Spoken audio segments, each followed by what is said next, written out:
Hello and welcome to Talking Automotive with Mark and John. My name is John Sinclair and my co-host Mark Palavestra. Hi John, today we've got Adiba Fattah, who is a PhD student studying the automotive industry and distribution channels in Australia. And she has extensive research and is continuing that research in franchising, the agency model and the dynamics that make up an effective distribution strategy for automotive.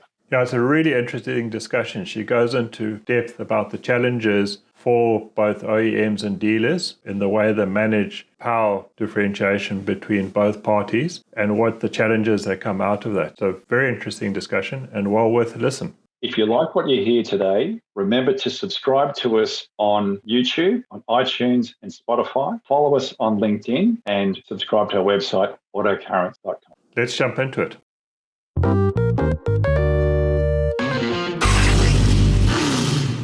With 30 years' experience in auto logistics and state-of-the-art locations in 5 major Australian cities, Precar Fleet Services is an independent division of Precar Services, offering specialty fleet fit-outs for commercial applications ranging from simple tray and tow bar fitments to fully bespoke service body and accessory installation. With quality-assured safety, compliance and standardisation of vehicle builds, Precar Fleet Services are a premier all-in-one solutions provider for commercial vehicle fleet operators, leasing companies, and original equipment manufacturers. For further information on how Precar Fleet Services can assist in solving your commercial vehicle fit-out needs, please visit precar.com.au and click on the link to Fleet Services.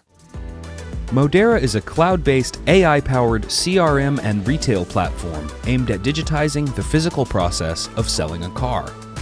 The Modera platform sits between existing automotive dealer and OEM systems, providing car dealerships a quick and easy shift to digital ways of working, all done entirely digitally and with total ease. Now, Adiba, thank you for coming on the show. Well, why did you choose A, Australia and B, Queensland? When I was living in the US, I wanted to go after my MBA to a different place. So I applied to an opportunity which was presented to me through my mentor when I was in the US. Her name is Dr. Young. She's a researcher in franchising in the automotive industry. So yeah, from there, she introduced me to Professor Laurel Fraser, which is the Dean of the Business School here. We talked about what I wanted to do as a PhD, and I didn't know what the Sunshine Coast was and how beautiful it is. So it was full of great surprises for me.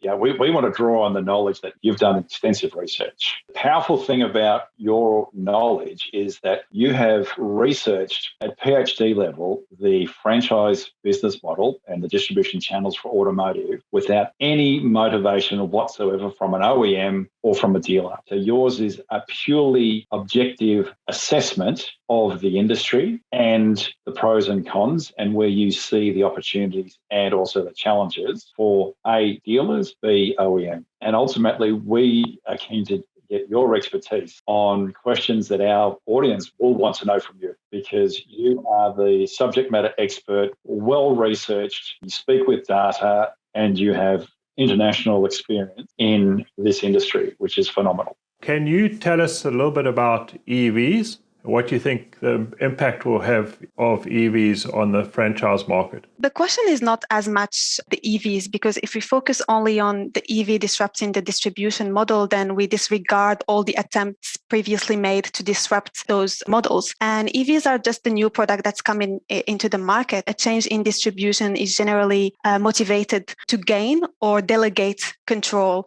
of the distribution process. So in Australia, we've seen both of these examples just in the last year. We've seen companies who wanted to gain control over the distribution, and we've seen companies who delegated control of their distribution. Australia is at the stage where EVs are becoming really popular, and this will be also the case all around the world because we have OEMs that are setting environmental targets, and at the heart of it is getting rid of the ICE cars and replacing them with EVs. And what's really interesting and exciting about this decision is that it offers an opportunity for OEMs to review their business models. And we're talking about business models that are a century old. They've changed really, they evolved, but they haven't the core is still the same. We're still talking about the basic definition of those business models, and that's the example of franchising. So what's happening now is a pretty normal process. If you think about yourself as an entrepreneur and you're launching a new business, be it you're selling a product or a service, you have to think of what's that product. And in the example of the automotive industry, it's the EVs. How are you going to price that product? And we now see fixed prices, which is new in the industry. You also have to think about how you are going to communicate about it. And we know about a company that sells EVs that is not doing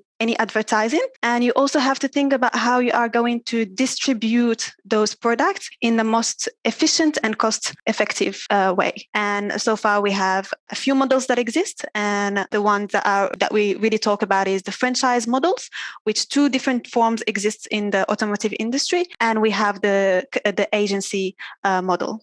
So what happened in the automotive industry, we had new companies that were launching EVs without any experience in the automotive industry in the past. So they did not have any investment in resources, whether they are tangible or intangible, directly related to distribution. And of course, the first example that will come to your mind is Tesla. And also because it's somewhat the most successful direct sale model that we know of. And Tesla, when they decided to strategize the future of their distribution, they didn't have 200 dealerships owned by independent franchisees who employed thousands of people to operate those businesses. The conversation about the future of dealership when Tesla was suing state by state to get the right in the US to sell directly, it was not centered around the fact that the future of dealers is at risk. And in 2013, when they won their first state, there was even, when you look at the storyline of what happened, you can see that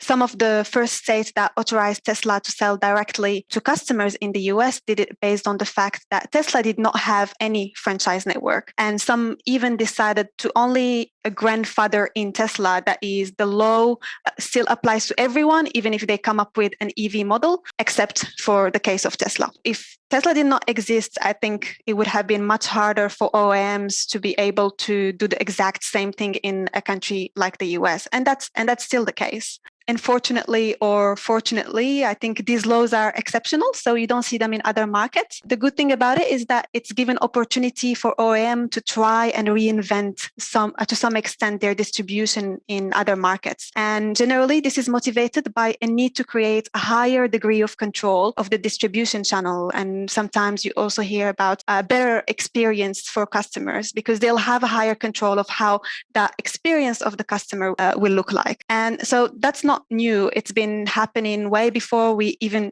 heard of Tesla. The only issue is that they have not been successful. And in most cases, it meant that it cost the car manufacturer their market share in the country where they trialed those disruptive models. And because those models in their essence consisted of eliminating the middle person, the middle business, which is the dealership. So it's more likely that it was a hassle to go back to square zero and continue on what they were on the successful model that they had, which is a franchise network. Australia is a market that's very familiar with this because they've already had companies that tried to disrupt the distribution. Yeah, so both brands that tried went down the road, lost their market share, and never went back to where they were. What's been happening today is that reinventing distribution was on the agenda of OEMs for a very long time. We can speak of at least 20 years. And today, it is still on their agenda. The only opportunity that came since is the EVs. So now, thanks to the EVs, we have the right product that will provide a new ground for the industry to make what seemed impossible back then to be possible. And that's creating a successful omni-channel where consumer can travel around all the channels, including the dealership, smoothly and receiving consistent information throughout these channels. We should also start looking at the pandemic as the right time for the industry to make some changes. And those changes can be as extreme as completely reinventing distribution, as we're seeing now with the agent model, but it can also be as simple as taking on smaller changes in scale that could eventually lead to a greater and more positive impact in the relationship between the OEMs and the franchise dealer network. The current supply shortage that we have is definitely a great opportunity to reflect on some issues that are happening in the industry before COVID happened. happened. There is a need to look into the supply chain issues and provide accurate responses to the demand, not only the one of the customers, but also the one of dealers. If we don't take advantage of what's happening now, and if we are not proactive now, it's inevitable that questions and issues that existed before COVID will come back. Some of the questions will be, why do dealers have so much stock sitting in their dealerships? And how many times do dealers find themselves in a situation where they have cars that won't sell in their market? From the findings of my research, it's not uncommon that if a dealer wants to have more cars of a specific model because it sells well, they may be told, well, if you want this, then you will need to also take this other model, which the dealer does not want because it won't sell.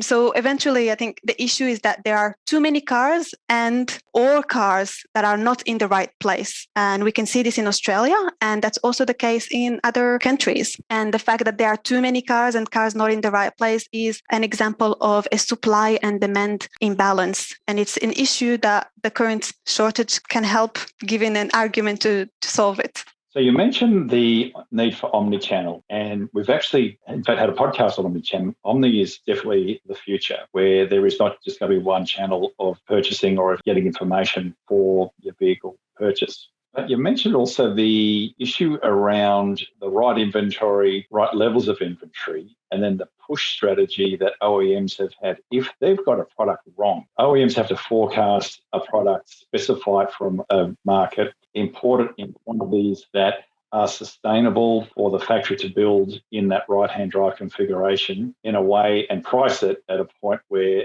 that company makes money. If the market doesn't accept that, that market has to move that stock. So the only way to move that stock currently is you push it into a dealer. And the expression used, John, as we're familiar with this, is you either truck and trailer it. Here's a good car that is in demand, but you've got to take these three ones that are very hard to move. Otherwise, you won't get that very profitable car that you really need to sell, or two or three of them. So that truck and trailering or tow barring to get stock into a dealer is something that is in the traditional franchise business model. How do you see that working in an agency model where the OEM ordered it, the OEM spec'd it, the OEM has the quantities and has it ordered into, say, the Brisbane port, but if they're only selling in Victoria, what does the OEM do? And how does the OEM get it? The way it works now with the agency model is that dealers sort of access, it's like an ATM, so they have to select the cars that they want to sell. If they don't select enough, then they won't sell enough. So that's how it will work. Dealers have access to an inventory and it's all centralized. Everyone will have access to the same inventory, and it's up to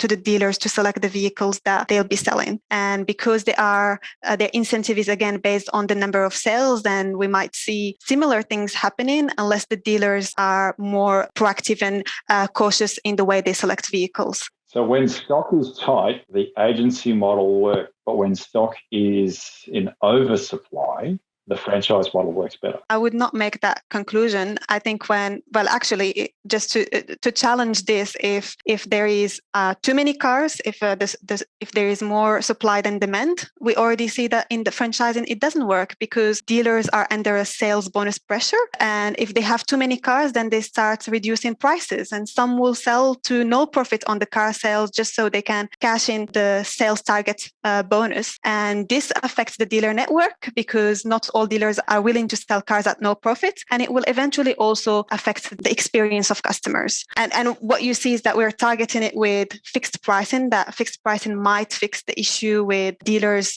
discounting cars to no profit, and which harms the customer experience. But is fixed cars the answer to this issue, or is the supply demand the answer to the issue? Means the OEM's forecasting has to be spot on. They have to first and foremost forecast the model and make the model desirable, match that desire with the appropriate ordering of specifications and options, and then have the logistics into the ports of entry where they feel that they will sell those vehicles at the price point that the OEM needs them to be sold at. The dealer will then just deliver the car. So if the OEM gets it wrong, the compounds will be filled with cars that aren't selling, and there'll be no motivation for the dealers to push that stock out because there is no financial pressure on the dealer to draw that stock from the compound pressure's all back on the OEM. So in lean stock days, the OEM's happy and the dealer is constrained from a profit perspective. But when there's an oversupply of inventory, the OEM is unhappy and the dealer is actually insulated. So the dealer in an oversupply situation is better off in agency. In a lean supply situation, the dealer is better off in franchise. Yeah, and you've pointed out the solution to a core issue that's leading also dealer to reduce prices and also driving other behaviors in the industry that we saw a few years ago, such as cyber selling. Responding to that supply demand balance is important. And now they cannot supply enough, and before they supply too much, and that's why it's definitely a great opportunity, the right time to look into that.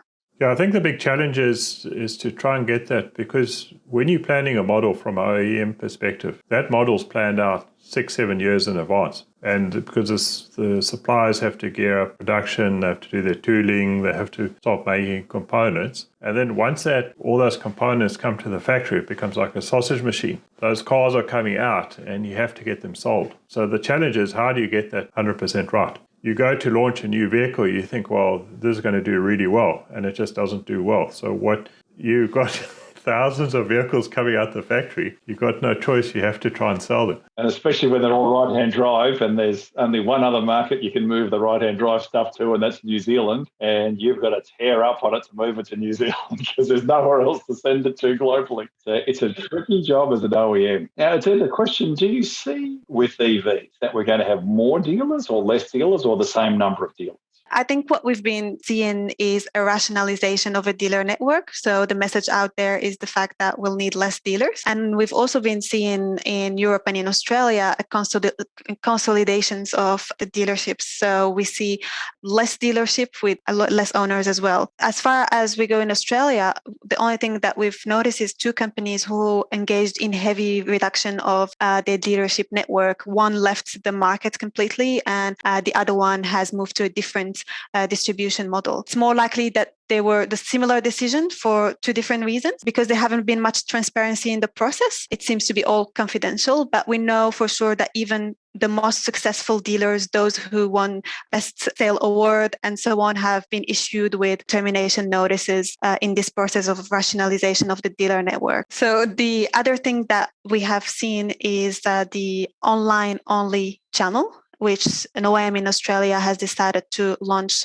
their first EV product. I do not think that the automotive industry can sustain on an online channel only. This model is more likely to be just used temporarily, so that because they don't have enough vehicles, so they won't be able to provide all dealers with the EV vehicles, or because they're just trying to see how it will work in the market. Reviewing the distribution network is important, but some OEMs tend to miss out on some elements, and there is evidence that so much is focused in the brand loyalty that it leaves behind also the importance of the dealer's loyalty. And this is particular to the automotive industry because dealerships are not as standardized as other franchised industries. So standardization helps the consumer could walk into, for example, Macca's in Maroochydore and Macca's in Caloundra and don't see any difference between them. But in the automotive industry, you get a different experience when you walk into the dealership of this group and a dealership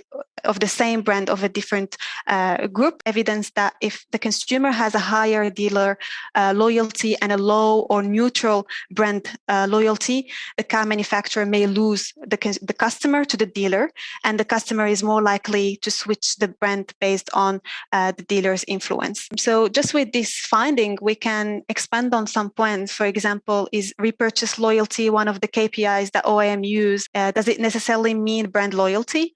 Because customer can buy again a brand because they like their dealer, which is the dealer of the community where they grew up in, and so on. Or they can indeed be loyal to the brand. What drives brand loyalty and what drives dealer loyalty? That's also another thing to look into. And where can we see in the market that dealer loyalty outweighs brand loyalty? Is it more likely to happen in rural and regional areas than metro? Is it more likely to happen with small groups than bigger groups? And of course, it's not in the best interest of OEMs to eliminate dealers that have a high level of dealer loyalty. That will mean that they are more likely to lose those customers. And with the EV, which is this new product, everyone is starting from scratch. OEM would have something to prove in that category. And once we begin seeing more brands coming into the market, so more choices for the customer, it's possible that the OEM's brand loyalty will have to restart from the beginning, because being the top one ICE cars does not necessarily mean you'll be the top one EV cars. And the competition bar is set pretty high. The top one EV cars have a 90% maintenance free. 90% of those problems will be solved just by a cloud update. OEMs will have to work on that as well, and definitely reinvent again their KPIs and take this into consideration when they are considering to rationalize their dealer network. It's a very good point you make there, because I think the other thing with EV cars is they're going to be a lot more standardized. So there's going to be little difference between brands, because all the batteries are being made probably the 2 or 3 factories in China. So if you've got the battery made, basically you've got a steering wheel and 4 wheels and a shell for a body. There's not that much differentiation between the car. And once the car becomes a commodity, then it becomes easier to sell online. Maybe the agency model is just a step to just selling 100% online. It's a possibility that the idea of an online-only channel is hard to imagine in the automotive industry. It's so reliant on that walk into the brick and mortar store as of today. So it's still a big step ahead. So it will need a very high digitalization and also high standardization in order for it to be solely dependent on the online channel. You raised some very good points, Adiba, with John Rye from OEM land. We've spent time in dealers. The OEMs, and I've been guilty of, and I've been in organisations where we've been very guilty, whereby we talk about brand loyalty. It's about the brand loyalty. And yet you highlight there is this very strong dealer loyalty. In network development, when you're appointing a new dealer for a challenger brand in particular, you want to draw on that dealer's dealer loyalty to bolt your brand to it if you're a challenger brand. So there are risks for OEMs to not go down the dealer road if you're establishing a new brand, because the onus on getting that trust is 100% on you. You don't have a business partner to achieve that trust, to break into that local community, that regional community in particular. You highlight regional dealers are all part of the local sporting club or the services club. They're community minded. They've invested for a long period of time in the community. They're well known. And when they bring on a new brand, the community says, oh, hey, tell us about your new brand. So if you're relying on 100% online and you have no trust, or you have to build that trust, that's going to come at a cost. And the cost will be either through messaging or through some other reassurance process, whereby you're either going to give away free cars or have warranties that last infinitum.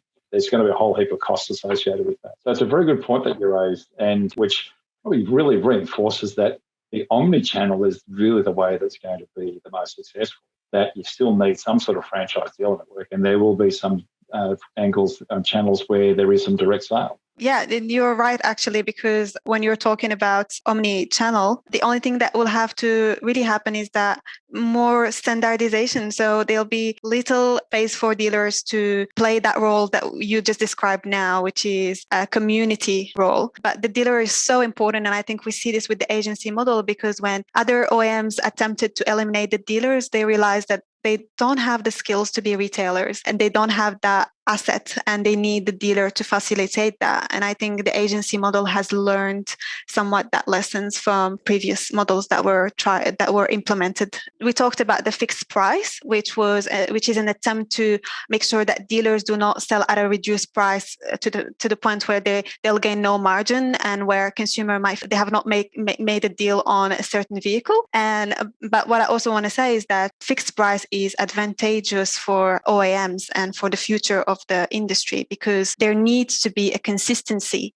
in order for an omni-channel to happen. So it's very important to have consistency across all channels, consistency of information, consistency of price, and even consistency in experience, so that an omni-channel is successful. What's needed also for this consistency is a move towards better predictions of supply and demand, and also ensuring a better flow between all the channels and the dealership. That way, OEMs are able to create a sustainable channel. To highlight why the supply and demand issue is important to be fixed is to simply conduct an experiment, introduce the fixed price, and leave all the other elements, all the other operational activities, and see whether it will flag the fundamental issues that are currently in the automotive industry, the fundamental issues between franchise dealers and their OEMs. And OEMs are working on reinventing themselves. Then this is also a one lifetime opportunity to embrace their responsibilities and lead dealers into models that are more sustainable and more cost effective. And it will be beneficial for both of them because distribution is very expensive in the automotive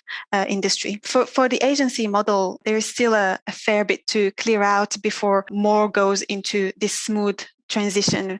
There are some OEMs right now in the Australian market who are able to do a smooth transition because they have a high level of standardization within their dealership. The aim of the agency model, when you look at it, is achieving this omni-channel through heavy digitalization. And this will be very critical in the coming years for all parties concerned, whether it is the agents or the OEMs and other parties involved, because they will need to be very successful in managing the digitalization so that the customers are able to travel easily, whether they are online, whether they are on even an app, whether they are going into the dealership and so on. That's why you can't have ineffective processes right now, which exist with some OEMs, and patch them with digitalization because it will not be successful. You will find yourself with the same models that were tried before. Digitalization also requires skilling up the individuals and dealers and their employees, as well as OEMs and their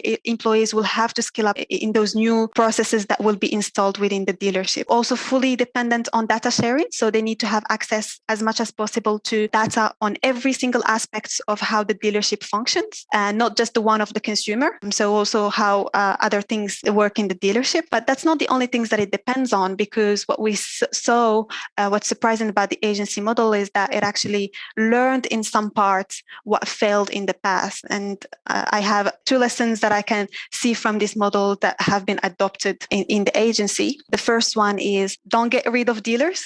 It's time to realize that they are a bigger asset than what's been evaluated in the past. The dealer is the expert in retail, and you need to keep the dealer as part of the process. But what they did is that they kept the dealer, but called them agent. And the question is the agent the same as the dealer? And the answer is absolutely not. And we can just see them from what are the new functions of the agent and what were the functions of a dealer. So there is a fundamental change in job description. And I think that's sort of the weakest or most dangerous point in the agency model, is that if any issues arise between the dealers and between the agents and the OEMs, then they will have a greater impact on this model and how it will function. We saw today the news of what's happening. 80% of a dealer network is going against the franchisor or the OEM, and that's an example of what could happen wrong with the agency model. And the reason I'm saying this is that it doesn't seem that the agency model is taking into consideration the principal agent approach in corporate governance, which highlights the agency issues, which just seems to have the similar name, but it's the agency theory in economics, and it shows the issues that can happen between a principal and an agent in an interdependent relationship. Agency problems will happen when objectives differs between 2 parties. So if one party is looking to achieve something and the other one is seeing an opposite way or a different way, could be, for example, a one-sided or a double-sided moral hazard that can happen, or adverse selection, which is very likely to happen in the agency model because it creates this dissonance in the OEM when they realize that their agents are not up to skill for what they are looking to achieve with digitalization. So if some of the agents are not following with the agent's model, then they will have a lot of issues. How will OEM navigate through the agency issues that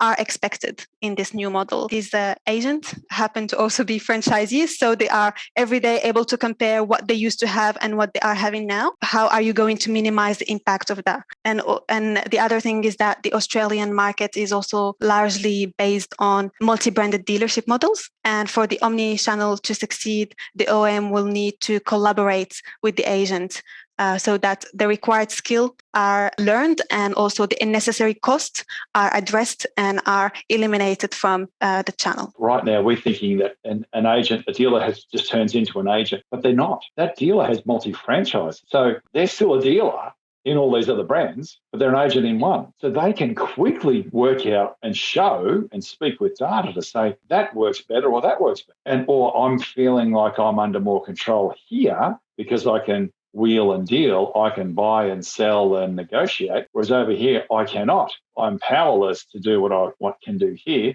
Where am I going to, and then the next question comes into play is, where am I going to put my energies then? Where do I put my best resources? Into something that I can actually influence? Or do I put my average performers in here because the system will still sell the car? I will make less money because my margins are reduced. I don't need to be entrepreneurial and on point with my inventory planning because that's not my job anymore. I can actually put average performers in the agency showroom and my good performers, I can put them in my franchise showroom. A whole heap of things that can happen with a dealer group. And you'll find that even the employees will gravitate to, well, I'd rather work in the showroom where I can negotiate a better deal versus the agency way. And some of the other guys might be the other way around. They may say, guys and girls, they may say, I'd rather just work in the agency because I'm an order taker. I don't have to follow up or I don't have to do the hard sell. I just have to give information. I can be the Apple genius. And I'll just tell people about the car. They buy it from me. That dirty word of negotiation is gone.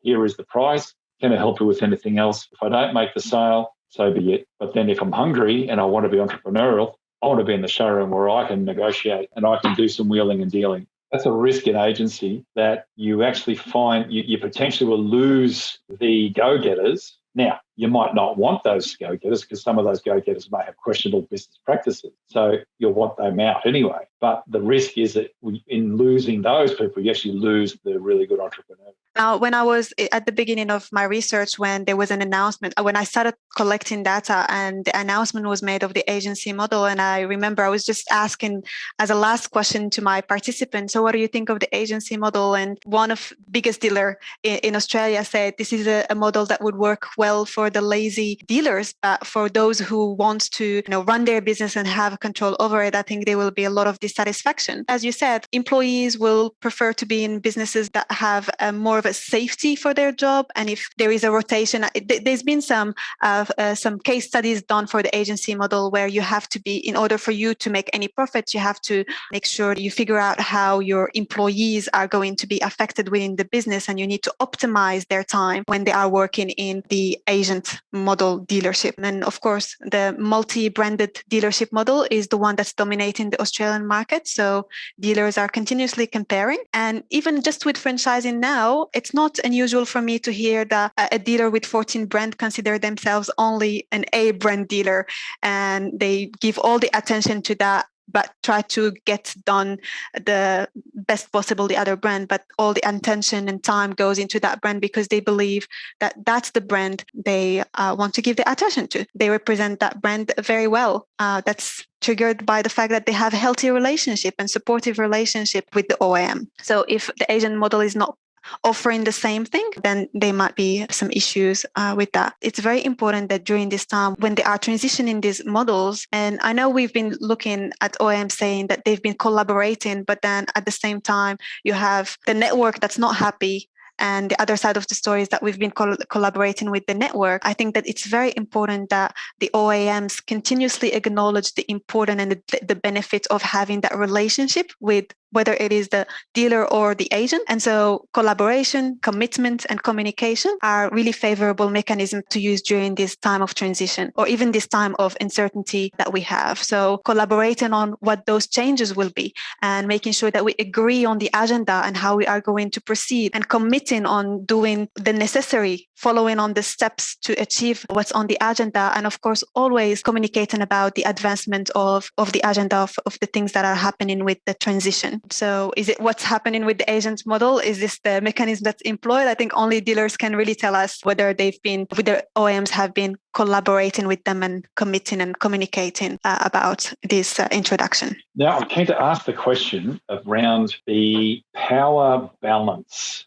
and control of franchising versus agency, and where do you see that change or any change in that? So with franchising, the power and control are sitting at a lower level than with the agency model. And we have two types of franchising in the Australian market. So we have the brands that will be at a lower level than the one brand that's really controlling and standardizing their procedures with the dealers on how they deliver the customer experience and how they go on with sales, warranty, etc. So we have two different types in the franchising, and then we have the agency model, and then you have the company-owned model, which is offers even more control and power because you own that dealership. But the agent model, you don't really own that dealership. Lesson learned from failed experience in the past is that those who are transitioning to the agency model have learned a lesson of not buying back the dealership. In franchising, we see the buyback often, and it's called the tapered integration. And that happens generally when there is a resource scarcity. So it can be either financial or managerial or a local market knowledge. When there is any change in these resources, we tend to see a buyback of franchised units. So they become company owned. So the dealers are given a sum of money in exchange of their business. And generally, we observe this in mature system.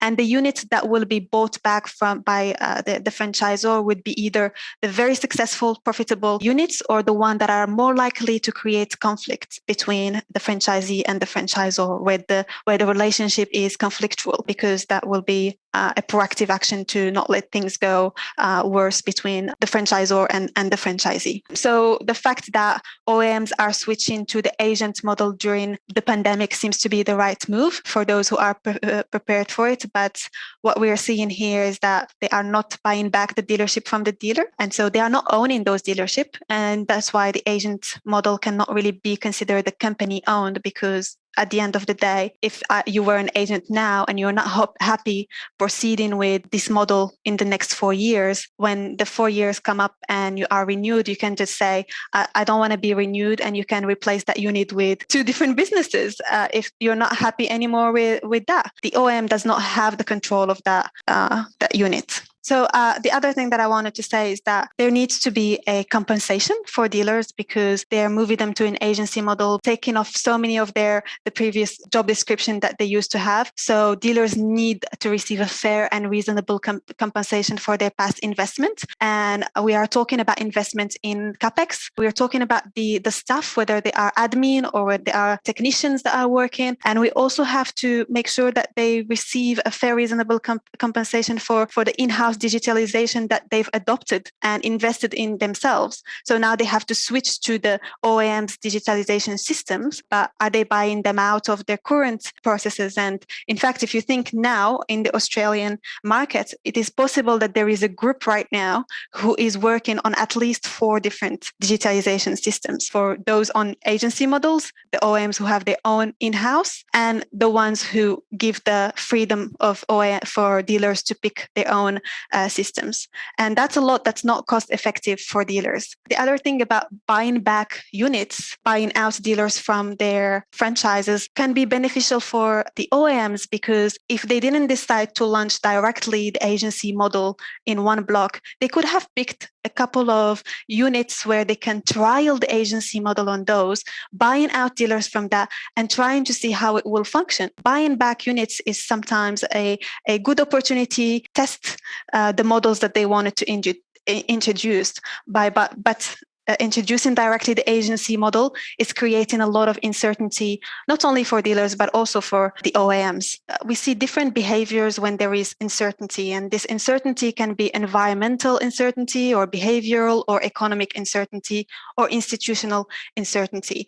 And so it's very important for organizations that are either expanding or expanded already in geographical areas to keep an eye on those uncertainties that are happening. So it's a macro environmental change. Franchising has always been the go-to channel when there are internationally expanding or even nationally, and the franchisor, the potential franchisor, doesn't have a great knowledge of the market there. So they can utilize the franchisee because the franchisee will have a valuable knowledge to offer the franchisor. And also the franchising still provide the organization with a level of control. So they're not fully losing their control. They can always standardize that business model. So the relationship remains interdependent between the franchisor and the franchisee. In the case of the automotive industry, no one knows a market better than the dealer who is selling in that market.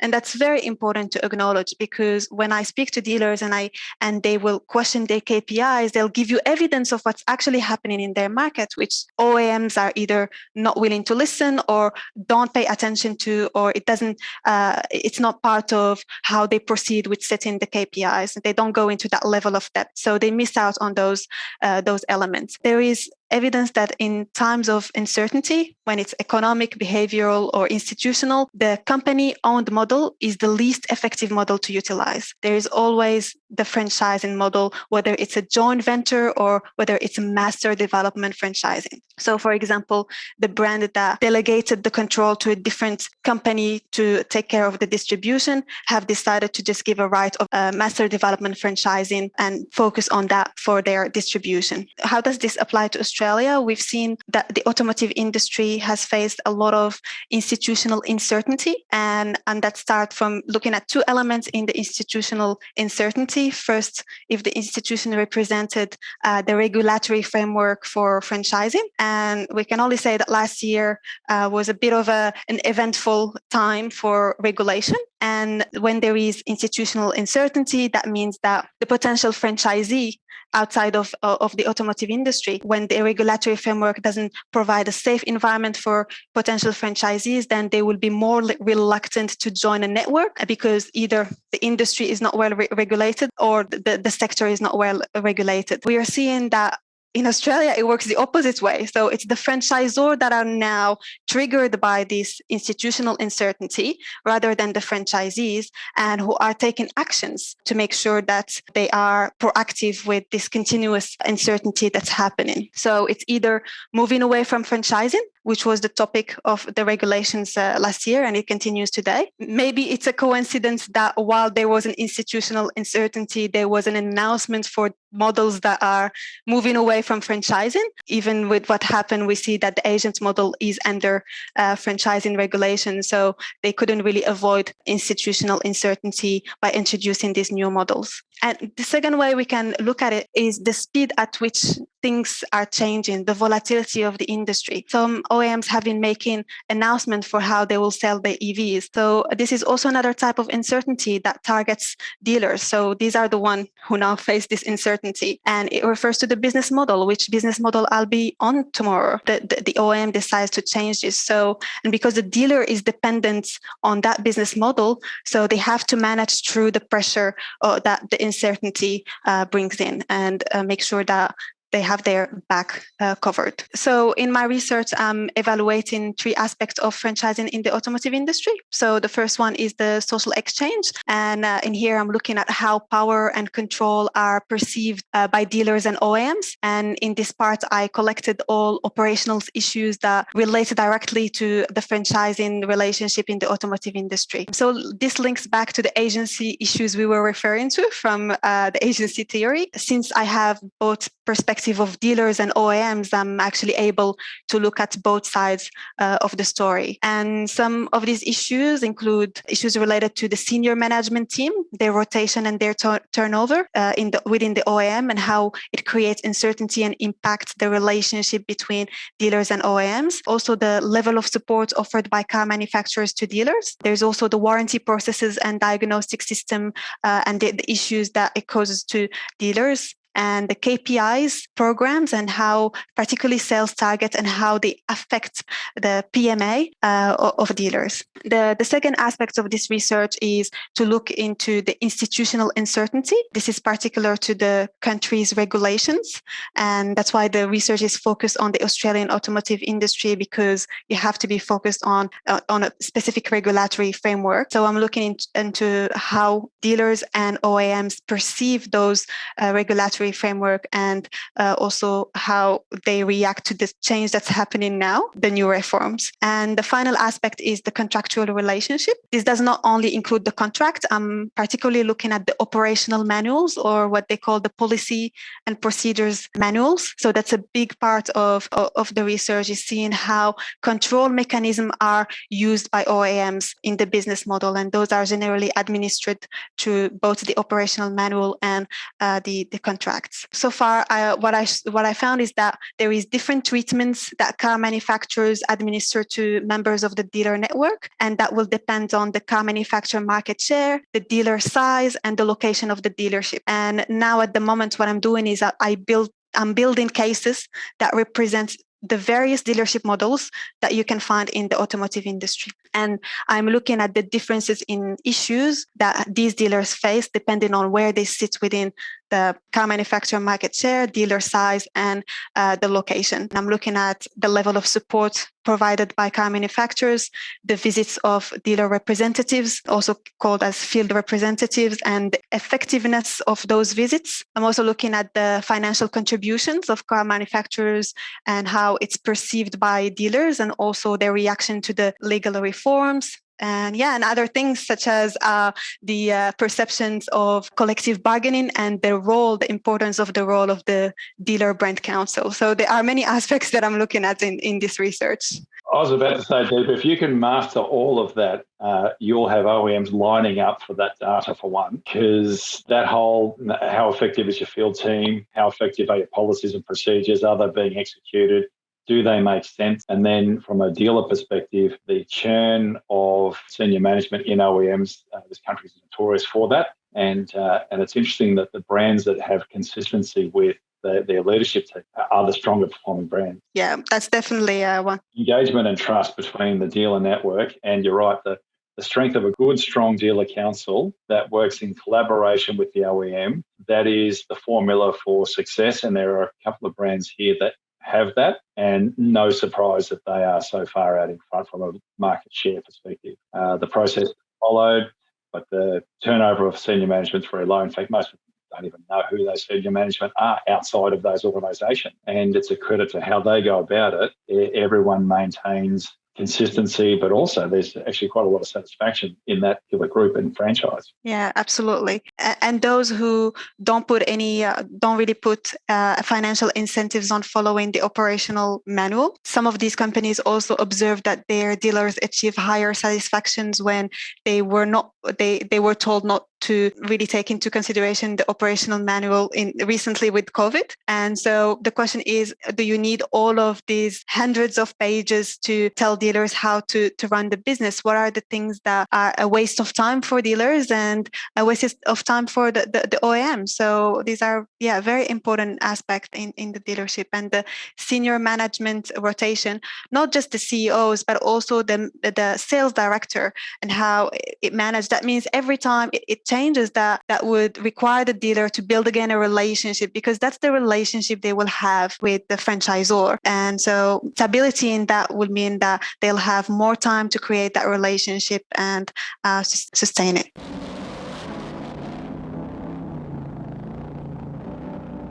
Keen to summarise, if I may, the discussions, because you've really covered some very broad topics that are very, very topical in the current climate. And there's a lot of emotion around agency and even just the dynamic of dealers and OEMs. And I think your research that you're conducting, I definitely advise anyone who needs to find out more to reach out to you to get more of this information. But you really cover some incredible areas of OEM and dealer operating, because ultimately it gets down to what's going to give customers the best service with products that they engage with and want. So you talk about dealer loyalty and brand loyalty. OEMs often get the belief that it's all about the brand, and the dealers have forgotten that there is actually some dealer loyalty. And highlighted the fact that there's rural and metro, and there's, if anything, more engagement with rural dealers because they're part of the community. The dealer is an important part. And you talk also about the controls and how the franchise model is very much about controlling the behaviours of the dealers.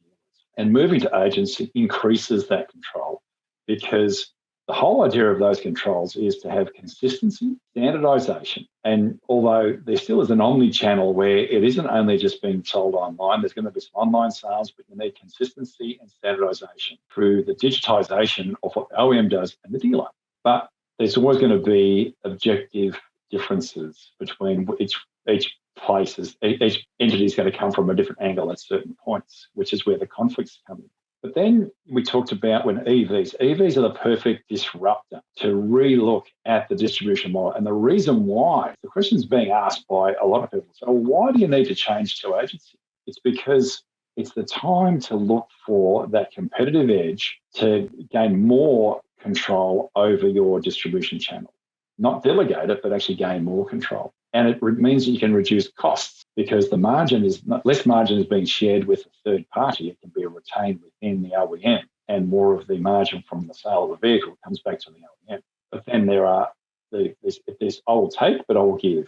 And I will give the dealer the opportunity not to worry about inventory because I'm going to look after that. But then it puts more pressure on me as the OEM to make sure I plan, market, and distribute the right number of products in the right places at the right time. So therefore, the pressure is actually back on the OEM, and there's actually some pressure off the dealer in that space. But then there's this final one that you talked about, which is a real one I think a lot of people forget, is the dealers are multi-franchise. So if I've got a multi-franchise and one of my franchises is now turning into agency, I'm still a franchise dealer with a number of other brands then. And I can always be looking at different ways to optimize my business and see which way is better, agency or franchise.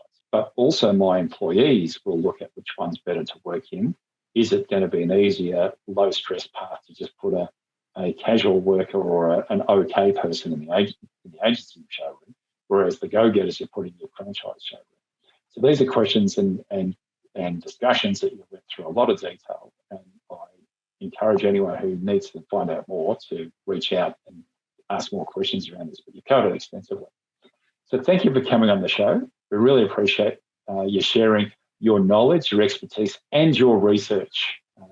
You speak with data, extensively researched, and it's a credit to you and how you go about it and to your mentor as well. So thank you. Thank you for having me. Thanks, John and Mark. Thank you. And if by any chance you know any dealers who would want to be part of my research, I would really welcome the help. Thanks for listening. Hopefully you got as much out of the discussion with Adiba as we did. It's great to see a PhD research paper being written on the Australian auto industry and the distribution model, taking into account the recent changes to agency, understanding the historical changes to OEM-owned distribution channels, but also the things that make up an effective distribution strategy for the auto industry. Yeah, if you enjoyed what you heard, ring the bell below to subscribe. You can follow us on LinkedIn. You can also download our audio off iTunes and Spotify, and you can find more information on our website, autocurrents.com.